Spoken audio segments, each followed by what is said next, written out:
ሚስጥር ረቂቁን ኃያልነቱን የምናይበት በቀኝ በኩል ምን በሏል? መረባቸውን ምን በሉት? ጣሉት። ወንጌሉ እንደሚለው 120 ዓሣ ትላልቅ ዓሣ ይልናል አጠመዱ። እጅግም ደስ አላቸው።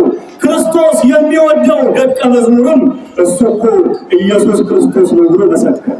ማነው ደቀ መዝሙር ካልን የወንጌሉ ባለቤት ቅዱስ ዮሐንስ።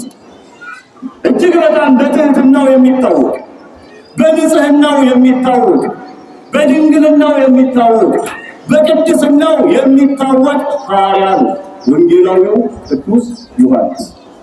ክርስቶስን አብዝቶ ይወደው ነበር። ክርስቶስን በመውደድ ጴጥሮስን አይቀድምም።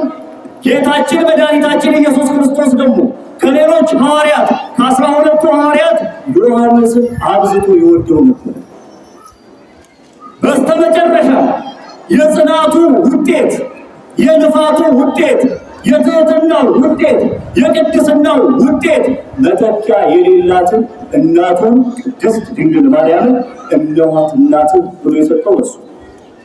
እንደ ዮሐንስ ከጠነከርን፣ በሃይማኖታችን ወደኋላ ካልተመለስን፣ በጸሎት ከጸናን እናታችንን ቅድስት ድንግል ማርያምን እንሸላለን። ኤላጅኔ ቢድሩ ከሰን ሚርጋ አንገት አይል ወንጌላ ዮሐንስ ወቀና ድግደም ይተኮለ ኮሰጃረት ዱከሞን ኢየሱስ ክርስቶስ ኤገዱጋ ዱማ ከኤሞድ ይነገረቱ አብዲ ኩተኔቱ ኢላ ካኑ በርሲስ ካኑ ጎርስ ወጋቤሎ ፍስከልኛጂሱ ሰኑ ከኛ ቢዝ በቁምሰ ካኑ ፍላት የሚያመኑ ብረ እንጅሩ ይደኒ ኢላ ወጂሳሪ ሰዱራተን ይገበሪቱ ነም አብዲ ጋፈቱት ጋፈቱ በትገቢው አማማ ከእኒ ደደሙ ወከቦተ ኢየሱስ ክርስቶስ ዳመረቹ ይደንጋ የፕሮሴስ ኩርኩሚ አደም ሰዋትሪ ሁሉ መሳስ ይዘጉራተን ይገበሪቱ ጀናሉ ጉያውቱ ከመሄቱ ቁርጡሚ ተቆጠረቹ ዘንድ ኢየሱስ ክርስቶስ ማንየ ወርሰጀ ይገሩ ከሰን ሚርጋንገታ የቱ ማልይቱ አብዲን ኩቲናይ ዱሞ ወቄፈራ አኒቨርሲሳ ከሰ ኡማ ከሰ አዱኛ ከነንደበርስ እዚን ገርቡማ ዳቢሮስ ገና አቀይሲን ባተን እዚን ኢየሱስ ኩፈይቱ ማሊ ፈዲ ኩቲ ሲላዩ ሱራሜንቶ አካቲ ማልጎ አከናመና አደምሲት ሐሜንጀራ ገረቀጀሉማ ተከደብስ ዋይኪያ አከለለም ተኩማዚ ሰዱማ ኪያታት በርሲስቱ አለቱ ሱራሜንቶ ማፋጂ ኩቲ ገረወንቴ ሰዱላ ሰንቲ ዲቪዲሪ ሲላዩ ሱሩንቱ አንጎ ሲከኔቱ ሚርገሩማ ሲከኔቱ ማሊ ገረወንቴ ሰዱላ ኪዲታ የክርስቲያኑማ ከሰ ቀብሶሬ ይጉዳን አመነመኒ ዳባቹ ዋቀዮ ለጉድ ኦብሳ ተስገቢዳ ከደናዳን ወልጃለቹዳን ዋቀዮ አጀሩ ማዳን ዋቀዮ ኤጉ እና ይድሩ ከሰን ሚርጋንገታይና ቁጡኒ ሄዱ አደምሰ አማ ቢድሩንቱን ጭጭቱት ታርኪስ ወመደበኒት የኛኑ ዮሐንስ የወንጌላዊ ቁልቁልኝ ሁሉም ማሪሳ ረጋ ኢየሱስ ክርስቶስ ከነበረ ከኖ ጀለት ቁልቁልኝ ዱዋሮ ማርያም ካምበዳፈኒ እንዲማልየ ዱአሞቴ ካንከ ኢየሱስ ክርስቶስ ኪኖን ጌቱ ይራል ጴጥሮሳን ባየፊ ጌቱ ገላነ ከሰጣማ ደርባቹት ዋቀዮ ባይሴ ጃለተ ዋንከ ኢሳፈቆ ዋንከ ጴጥሮስ ማል ለቤቱ ነው ገረገላና ሰይፍ ደርበት ይል ገረዋቀዮ ፊቁ ገረዋቀዮ ደሙ ትዕግስትም አልነበረው። እሱ ወንጌላዊው እንደተናገረ ክርስቶስ ነው እንዳለው ቅዱስ ጴጥሮስ ራሱ ወደ ባህር ጣለ። ወደ ክርስቶስ ለመድረስ እጅግ በጣም ናፍቆት ስለነበር፣ ይወደው ስለነበር፣ ባለውለታው ስለነበር ከአሳ አጥማጅነት ወደ ሰው እንዲያጠምድ፣ ሰዎችን እንዲያስተምር፣ ሰዎችን እንዲሰሩ፣ ወንጌልን እንዲያስፋፋ የጠራው ሊቀ አርዲት ያደረገው የዮና ልጅ ስምዖን ሆይ አንተ አለት ነህ፣ በአንተ አለትነት ላይ ቅድስት ቤተክርስቲያንን እሰራታለሁ፣ የሲኦል ደጆች ሊያነዋውጧት አይችሉም፣ ማለትም አጋንንት ሊያሸንፏት አይችሉም፣ ሊያፈርሷት አይችሉም፣ ሊያደክሟት አይችሉም። አንተ በምድር ያሰርከው በሰማይ የታሰረ ይሁን፣ አንተ በምድር የፈታኸው በሰማይ ደግሞ የተፈታ ይሁን ብሎ ስልጣን ሰጥቶት ስለነበረ ሚስጥረ መለኮቱንም ገልጾለት ስለነበር ቅዱስ ጴጥሮስ እሱም ክርስቶስ ነው ሲባል ወጦ ወደሱ ለመሄድ ፈጠነ። እኛም በክርስትና ሕይወታችን በስብዕናችን ወደ ቤተ ክርስቲያን ለመሄድ የፈጠንን ሊሆን ይገባል። ሌላው በዛሬው ዕለት ጻድቁ ኢዮብ ይታሰባል። በዓለ ዕረፍቱ እንደ ኢዮብ በትዕግስቱ የተመሰከረለት በትህትናው የሚታወቅ ደግ አባት። ሰው ይታገስ ይሆናል፣ እንደ ኢዮብ ግን ትዕግስተኛ። ሰው ይጸና ይሆናል፣ እንደ ኢዮብ ግን ጽኑ የለም። መጽሐፈ ኢዮብ ምዕራፍ 42 ላይ እንዲህ ይላል፣ ሐሳብህን ይከለከል ዘንድ ከቶ እንደማይቻል አሁን አውቀዋል። ያንተ ሐሳብ አይከለከልም። አንተ ትሰራለህ፣ ትገላለህ፣ ታነሳለህ፣ ድሃም ታረጋለህ፣ ታበለጽጋለህ፣ ታከብራለህ፣ ታዋርዳለህ። ሁሉ ያንተ ነው። ዓለማትን የፈጠርክ አንተ ነህ። ዓለማትን ማሳለፍ የምትችልም አንተ ነህ ብሎ የመሰከረው ደገኛው መሰከረ። እግዚአብሔርም እንዲህ አለ፣ ወዳጄ ኢዮብን ሂድና ፈትነው፣ የወደድከውን ሁሉ በእሱ ላይ አድርግ፣ ነፍሱን ግን ልትገዛ አትችልም። ጠላት ዲያብሎስም የፈተናን ጥግ በኢዮብ ላይ ደረሰ። አስቡት፣ የነበረው ንብረት እንደ ጤዛ ረገፈ። እውቅናውን አጣ። ከዝናው ብዛት ከሀብቱ ብዛት እግዚአብሔር ምን ያህል ቢወደው ነው እያሉ አራቱ ማዕዘን መጥተው ኢዮብን ይጎበኙት ነበር፣ ያዩት ነበረ። ድንቅ ስለነበረ፣ ባለጸጋ ስለነበረ፣ ደመግቡ መልከ መልካም ስለነበረ፣ የተባረከ የተመረጠ ሰው ስለነበረ በደቂቃ ውስጥ ግን ያን ሁሉ ዝናው ልጆቹን አጣ፣ ንብረቱን አጣ።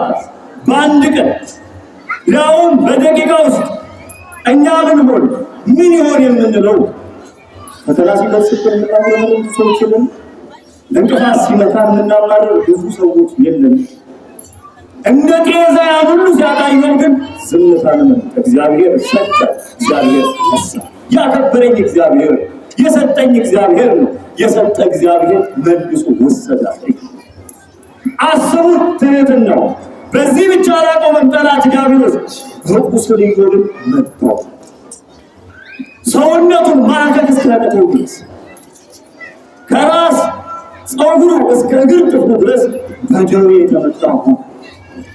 ሰውነቱ ያ ያማረ መዓዛ የነበረው ሰውነት፣ ያ ውበት፣ ያ ደምግባት በአንድ ጊዜ እንዳልነበረ እጅግ በጣም የሚያስጸይፍ ለአፍንጫ ጥሩ መዓዛ የሌለው ሰውነቱ በደዌ እስኪጠላ ድረስ ይሄን ሁሉ መከራ ታገሰ።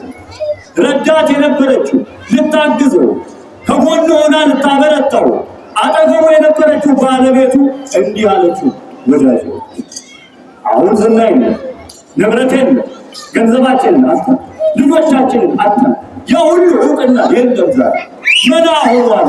ያንተ ታዋቂነት አብቅቶለታል። መቼም አትድንም። ከዚህ በኋላ በሕይወት ትኖራለህ ማለት ዘበት ነው። ደርሰህም እንዳትዋጋው በላይ በሰማይ ያለው ቢያንስ እንኳ አግኝተህ ባትበቀለው ሳይገባው ይሞታል። እዚህ ድረስ ምናልባት ውበት ባለ ሰዓት፣ ዝና ባለ ሰዓት፣ ደምግባት ባለ ሰዓት፣ ንብረት ባለ ሰዓት፣ ታዋቂነት ባለ ሰዓት የሚከበድ ሰው ብዙ። የአሁኑ በሌለ ሰዓት ደግሞ የሚርቀን ሰው በዛው ጥፍ።